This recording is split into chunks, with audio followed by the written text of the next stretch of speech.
गरीब माँ की अमीर बेटी। देखो बहन जी, वैसे तो रूप की धनी है आपकी बेटी, मगर दान दहेज के बिना जात बिरादरी में धज्जियां उड़ जाती हैं। मेरे घर में कोई कमी घटी नहीं है। कई बीघा खेती बाड़ी है, लंबा चौड़ा कारोबार है और बड़ा घर बार है। अब ऐसे में आप जो दान दहेज देंगी उसके राज तो आपकी बेटी ही भोगेगी। जी बहन जी, वैसे तो अपनी सीता जैसी बेटी आपको सहज सौंप रही हूँ, इससे बड़ा दहेज और क्या होगा। मगर फिर भी कहिए, क्या मांग है आपकी? ज्यादा कुछ नहीं, बस 5 लाख नकद, एक 4 चक्के की गाड़ी और सोने की चेन अंगूठी खरा सौदा है। जब बारात बड़े गाजे बाजे के साथ आपके द्वार पर आएगी तो पूरा गांव देहात देखता रह जाएगा। गरीब गंगा राजरानी की चिकनी चुपड़ी बातों में उलझकर अपनी बेटी को अमीर घर की बहू बनने का ख्वाब बुनने लगती है। तभी आलेख कहता है, माँ एक बार उनकी दुबली दशा तो देखिए, इतनी बड़ी रकम कहां से देंगी वो। आलेख की कहा सुनकर राजरानी उसे चिकोटी काट कर कहती है, चुप कर तू, पता नहीं कैसा बैल बुद्धि बेटा है मेरा, बनती बात को बिगाड़ने में लगा रहता है। क्या सोचा आपने बहन जी? मुझे आपकी शर्त स्वीकार है। अच्छा तो इजाजत दीजिए। उसके बाद राजरानी अपने बेटे के साथ वहां से चली जाती है और संध्या अपनी माँ से कहती है, माँ किस आधार पर आपने उनकी इतनी बड़ी दहेज की रकम को स्वीकार लिया? हर एक अरसे से आप लोगों के घरों में जूठे बर्तन मांजकर मुझे पाल रही हैं। ऐसे में आज तक हम इस झोपड़ी से नहीं उभर सके तो कहाँ से लाओगी आप इतने पैसे? तो उसकी चिंता मत कर संध्या, बस मैं नहीं चाहती कि जो संघर्ष मैंने झेला, जो दुख मैंने देखा, वो मेरी बेटी सहे। अब चाहे मुझ गरीब माँ का बाल बाल भी कर्जे में क्यों ना बिक जाए, मगर तेरी डोली शानो शौकत से उठेगी। संध्या बड़ी ही सफाई से अपनी गरीब माँ की परेशानी में शरीक होने का ढोंग कर रही थी, जबकि असल में वो खुद भी अपनी गरीबी से बाहर निकलने की आस में थी। दिन ढलते गए, जिसके साथ गंगा का टूटा पिसा मन दहेज का दाम बटोरने की चिंता में घुलने लगा, जिस कारण उस गरीब माँ का भूख प्यास का एहसास भी मिटने लगा। उस रात घर की चौखट पर बैठी गंगा आंसू बहाते हुए बोलती है, भगवान तूने मुझ गरीब पर बहुत से गजब ढाए हैं। पहले भरी जवानी में पति छीन लिया, फिर गरीबी के दलदल में धंसा दिया, फिर भी मैंने बिना तुझ पर दोष लगाए अपनी हड्डियां गलाकर रोटी कमाई। मगर अब सवाल मेरी बेटी की खुशियों का है। तूने मेरी किस्मत कुश की कलम से लिख दी, मगर मैं अपनी बेटी की अमीर घर की बहू बनता देखना चाहती हूँ, ताकि अपनी गरीब माँ की तरह उसे लोगों के घर के जूठे बर्तन ना घिसने पड़े। कोई तो रास्ता दिखा। अपनी गरीबी को सोचकर गंगा फूट फूट कर रोने लगती है। तभी उसकी नजर अपने घर पर घिर जाती है। अगले दिन वो घर गिरवी रख देती है। अरे ये लो पूरे 10 लाख रुपए, अब तुम्हारा घर मेरा हुआ गंगा रानी। हाँ वसूली भाई, मगर इस गरीब माँ की इतनी सी गुजारिश है कि मेरी बेटी की डोली उठने से पग फेरे तक वहाँ ठहरने दो, फिर चाहे आप वो घर भले ही ले लेना। ठीक है, ये भी सही है। अगले दिन से शादी की तैयारियां शुरू हो जाती है और गंगा दहेज का सारा सामान और पैसे जोड़कर राजरानी को देकर अपनी बेटी की विदा करती है। समधन जी, अपनी फूल सी बच्ची आपको दे रही हूँ, विनती करती हूँ इसका ख्याल रखना। अरे अब ये राजरानी की बहू है, ठाठ से रहेगी। अपनी बेटी को विदाई देकर वो गरीब माँ सवेरे से लेकर ढलते सांझ तक चौखट पर बैठी फूट फूट कर रोती है। इसी बीच 2 दिन बीत जाते हैं और उस सुबह एक चमचमाती महंगी गाड़ी उस गरीब माँ के टूटे फूटे चौखट के बाहर रुकती है। मगर संध्या का स्वभाव अपने पहले सा नहीं था। मेरी बच्ची, तू आ गई। तेरी ये गरीब माँ कब से तुझे छाती से लगाने के लिए छटपटा रही है। जैसे ही गंगा अपनी बेटी के गले लगने के लिए आगे बढ़ती है, संध्या पीछे सरकते हुए कहती है, अरे माँ प्लीज, ये गुड़मक्खी का खेल अब नहीं पसंद मुझे। बेफजूल मेरे गले पड़कर मेरी महंगी साड़ी का सत्यानाश मत कीजिए। संध्या, ये तुम कैसी बातें कर रही हो? वो माँ है तुम्हारी। जाने दीजिए दामाद जी, संध्या सही कह रही है। अब मेरी बेटी अमीर हो गई है, इसलिए शायद भूल बैठी है कि माँ के इसी मैले आंचल के साए में इसका बचपन बीता है। बस कीजिए, वो आपका फर्ज था, कोई बड़ा एहसान नहीं किया आपने मुझ पर। अब तो इस घर में मुझे घुटन हो रही है, अब मुझसे और नहीं रुका जाएगा, चलती हूँ। अपनी अमीर बेटी में आए रूखे बदलाव से उस गरीब माँ का मन टूटकर चकनाचूर हो जाता है। अभी वो इस तकलीफ से उभरी नहीं थी कि वसूली वहां आ धमकता है। अरे चलो गंगा रानी, जो कि तुम्हारी बेटी के साथ फेरे और पग फेरे दोनों हो गए, अब तुम भी अपना रास्ता नापो, क्योंकि ये घर अब वसूली का है। इस तरह बेटी को शान शौकत से भरपूर घर में शादी करने की सजा में उस गरीब माँ को बुढ़ापे में बनवास भोगना पड़ता है। जब एक ही झटके में उसके सिर से छत छिन जाती है, जिस कारण गंगा को दर दर की ठोकरें खानी पड़ती हैं। वहीं दूसरी ओर संध्या अपनी गरीब माँ के दुख दर्द को भुलाकर अपनी अमीरी के नशे में डूबी होती है। आलेख, देखो फाइनली कल मैंने मेरी सबसे फेवरेट साड़ी खरीद ली और देखो माँ जी ने मुझे उसकी मैचिंग की ज्वेलरी सेट गिफ्ट किया है। संध्या, एक बात पूछूं? हाँ पूछो। क्या पगफेरे के बाद तुमने कभी अपनी माँ को याद किया? कभी वो उन्हें देखने गई? उफ प्लीज आलेख, अब तुम फिर से माँ की ममता का लेक्चर मत झाड़ना, क्योंकि मैंने ना गरीबी को बहुत पास से देखा है।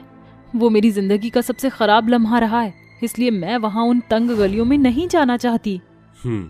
जानती हो संध्या, तुम्हें इस अमीर घर में ब्याहने की भरपाई उन्हें क्या कुछ खोकर चुकानी पड़ी है।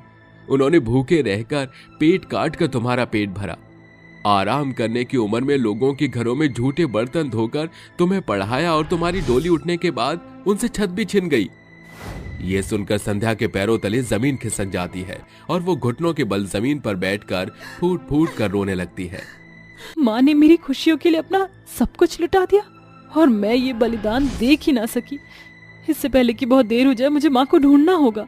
संध्या सुध बुध खोकर अपनी माँ को खोजने के लिए हर घर का दरवाजा खटखटाती है, मगर कहीं भी उसकी माँ नहीं मिलती। आलेख, मेरी माँ मुझसे रूठ गई है। माँ से कहो ना कि वो अपनी बेटी के साथ लुका छुपी का खेल ना खेले। संध्या, संभालो खुद को, सब कुछ भगवान पर छोड़ दो। अपनी माँ से मिलने की ललक में लाचार हुई अमीर बेटी भूखी प्यासी रहकर अपने हाथों से खाना बनाकर उन्हें भिखारियों में बांटने के लिए मंदिर आती है। हे अम्बे माँ, सुना है पूत कपूत हो जाता है मगर माता को माता नहीं होती। आज ये बेटी तेरे आगे झोली फैलाकर विनती करती है, इस अभागी बदनसीब को मेरी माँ से मिला दे। अरे पता नहीं अम्मा, आज ना कोई बड़ी अमीर जादी अपनी माँ के मिलने की मन्नत से हम भिखारियों को खाना कपड़ा और पैसा बांट रही है। आप बस इसी सीढ़ी पर जमी रहना और जो खाना पैसा मिले बटोर लेना। अचानक गंगा की नजर सीढ़ियों से खाना बांटती जा रही अपनी अमीर बेटी पर पड़ जाती है, जिसकी आंखों से बहते आंसू चेहरे पर घुल रहे थे। ये देख वो गरीब माँ अपने तन पर ओढ़ी मैली चादर मुंह पर चढ़ा लेती है। तभी संध्या उसे देख लेती है। माँ, भगवान का शुक्र है तुम मुझे मिल गई। कहाँ कहाँ नहीं ढूंढा। बेटी का घर बसाने के लिए माँ का घर छूट गया। अपनी स्वार्थी बेटी को माफ कर दो माँ। घर चलो माँ। घर तो छिन गया बेटी, जो खोया है वो सब लौट आएगा माँ, चलो। उसके बाद गरीब गंगा अपनी बेटी के साथ घर लौट आती है। समय रहते संध्या को अपनी गरीब माँ के बलिदानों का एहसास हो जाता है और दर दर की ठोकरें खाने की बुरी यादों को भूलने में गंगा को एक अरसा लग जाता है।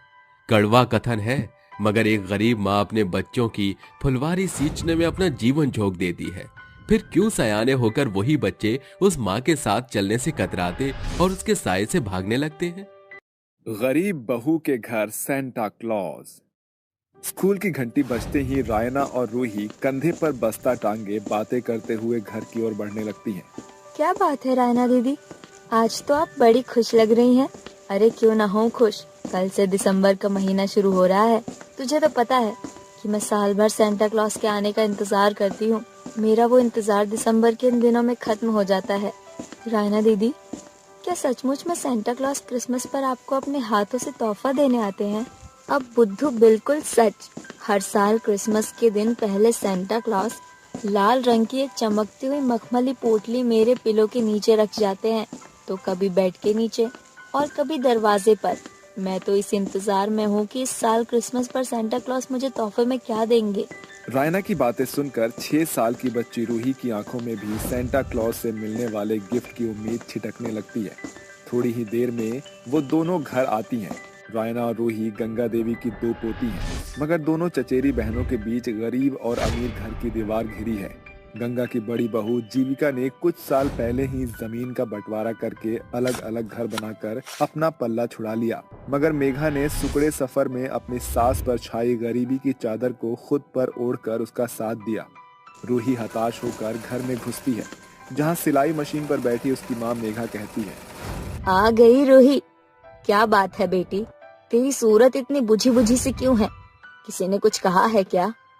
माँ, मुझे पता है सेंटा क्लॉज हर साल रायना दीदी को क्रिसमस पर बहुत सारे तोहफे देते हैं, फिर वो कभी मुझे तोहफे क्यों नहीं देते?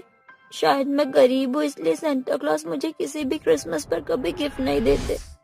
ऐसा कहते हुए रूही की आंखों में आंसू झिलमिलाने लगते हैं। ये देखकर मेघा अपनी सिलाई मशीन रोककर दिलासा देते हुए कहती है, ऐसा नहीं कहते बेटी, सेंटा क्लॉस कभी अमीर और गरीब में फर्क नहीं करते। तुम पहले बहुत छोटी थी, इसीलिए सेंटा क्लॉस तुम्हें गिफ्ट नहीं देते थे, क्योंकि तुम इन्हें संभाल नहीं सकती थी। मगर अब मेरी रूही सयानी हो गई है, इसीलिए इस साल सेंटा क्लॉस तुम्हें क्रिसमस पर तोहफा देंगे। अपनी माँ की बात सुनकर रूही का मुरझाया हुआ चेहरा खुशी से खिल उठता है। अगली सुबह मेघा अपनी जेठानी जीविका के घर पर खड़ी दरवाजा खटखटाती है। मेघा, तुम मेरे घर? कहो क्या बात है? जेठानी जी, मेरी बेटी बता रही थी कि राहना को हर साल क्रिसमस पर सेंटा क्लॉस तोहफा देते हैं। क्या ये सच है? ये सुनकर जीविका जोरदार ठहाका लगाकर मेघा की गरीबी की हंसी उड़ाते हुए कहती है, मेघा, मुझे मालूम नहीं था कि तुम गरीब बहू के साथ बुद्धू भी हो। अरे सेंटा क्लॉस केवल किताबों और कहानियों में होते हैं, असल जिंदगी का सेंटा सिर्फ पैसा है। इसका मतलब कि सेंटा का दिया हुआ तोहफा रायना तक आप पहुंचाती हैं। हाँ, हर साल क्रिसमस की रात ठीक 12 बजते ही मैं उसके तकिए के नीचे गिफ्ट रखती हूँ। सर्दी की उस रात बिछौने पर गरीब बहू के मन में बार बार एक ही सवाल उफन रहा था। मैंने रूही के मन में उम्मीद की लौ तो जला दी, मगर क्या मैं लाचार माँ उसकी क्रिसमस की विश पूरी कर पाऊंगी? क्योंकि संजीव की सैलरी घर खर्च में पूरा नहीं पड़ता। फिर मैं जो लोगों के कपड़े लाती सिलकर 4 पैसे कमाती हूँ, वो भी घर में ही लग जाते हैं। मगर अगर मैं थोड़े पैसे अलग से बचाऊं, तो अपनी बेटी को क्रिसमस पर तोहफा दे सकती हूँ। इसी सोच के साथ गरीब बहू सूरज की पहली किरण के साथ जाग जाती है और घर का कामकाज खत्म कर भूखे प्यासे सिलाई करने में जुट जाती है। अरे अब बस भी कर मेघा बहू, सवेरे से सिलाई में आंखें फोड़ रही है। रात ढल गई है, थोड़ा तो अपने शरीर पर तरस खा। बस माँ जी, थोड़ी देर और, आप जाकर सो जाइए। ये कपड़े मुझे कल कस्टमर को देना है, इसीलिए अभी भी पूरा करना पड़ेगा। उसके बाद गरीब लाचार बहू के हाथ सिलाई मशीन चलाने पर लग जाते हैं।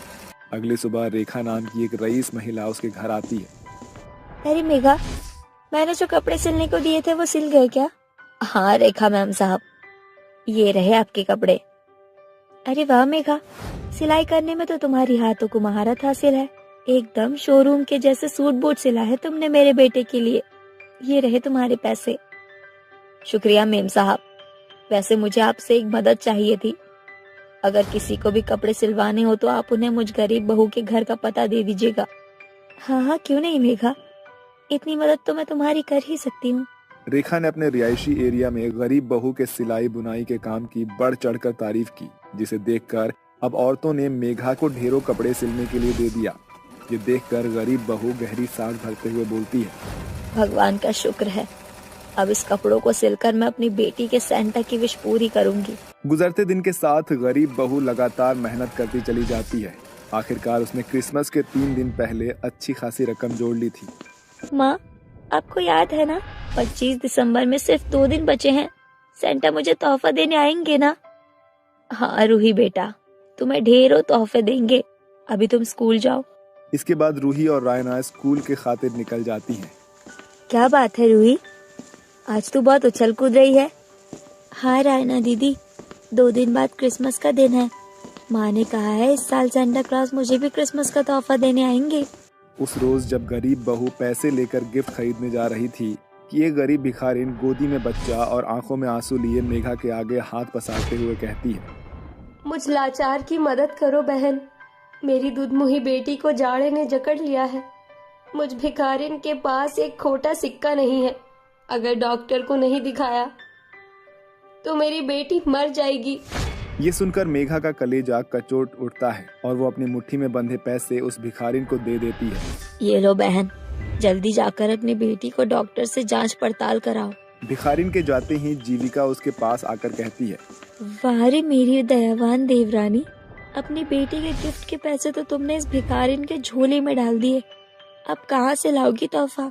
सर्दी की उस रात गरीब बहू सारी रात बिछौने पर करवट बदलती हुई बिहान कर देती है और 24 तारीख की रात ढलते सर्दी के सन्नाटे में दरवाजे से आ रही एक खड़खड़ाहट मेघा के कानों में पड़ते ही वो उठकर दरवाजा खोलती है तो उसकी आंखें झिलमिला उठती है। वो देखती है कि एक चमचमाते हुए रथ पर, जिसके आगे की ओट पर हिरण बंधे थे, उस पर सवार सेंटा क्लॉज लाल रंग के सेंटा की ड्रेस पहने हुए थे। उनके सूरत पर लहरा रही मखमली दाढ़ी उनकी शोभा में 4 चांद लगा रहे थे और चारों ओर चांदनी छिटक रही थी। तभी गरीब बहू के घर के आगे से गुजर रहे सेंटा क्लॉज ने एक लाल रंग की पोटली बहू के दरवाजे पर फेंकते हुए कहा, मैरी क्रिसमस। जैसे ही मेघा वो लाल मखमली पोटली खोलती है, उसमें सैकड़ों सोने के सिक्के चमक रहे थे, जिसे देखकर मेघा की आंखों से खुशी के आंसू बरस पड़ते हैं। अगली सुबह, माँ, क्या कल रात सेंटा क्लॉज क्रिसमस का तोहफा लेकर आए थे? बोलो ना माँ। नहीं रोही बेटी, वो सेंटा क्लॉज बाकी बच्चों को तोहफा बांटने दूसरे गांव गए हैं। तुम अभी स्कूल जाओ, तुम्हारे आने तक सेंटा तोहफा दे जाएंगे। नन्ही रूही आंखों से आस बांधकर स्कूल जाती है और मेघा सेंटा क्लॉज द्वारा दिए गए पोटली से एक सिक्का लेकर उसे सुनार को बेचकर अपनी बेटी की खातिर एक सुंदर सा फ्रॉक और ढेरों चॉकलेट लाकर उसके तकिए और बिछौने के नीचे रख देती है। दोपहर में रूही भागती हुई सीधे अपने कमरे में आकर जैसे ही बिस्तर और तकिया टटोलती है तो तोहफा देखकर वो खुशी से उछल पड़ती है। उरे, सेंटा क्लॉज ने मुझे भी तोहफा दिया है। उस पल खिड़की पर खड़ी गरीब बहू की आंखों से बहते आंसू सूखने का नाम नहीं ले रहे थे। आखिरकार सचमुच में सेंटा क्लॉज के कारण ही रूही का चेहरा खिल उठा था। इसी के साथ सेंटा क्लॉज की ये कहानी यहीं होती है खत्म।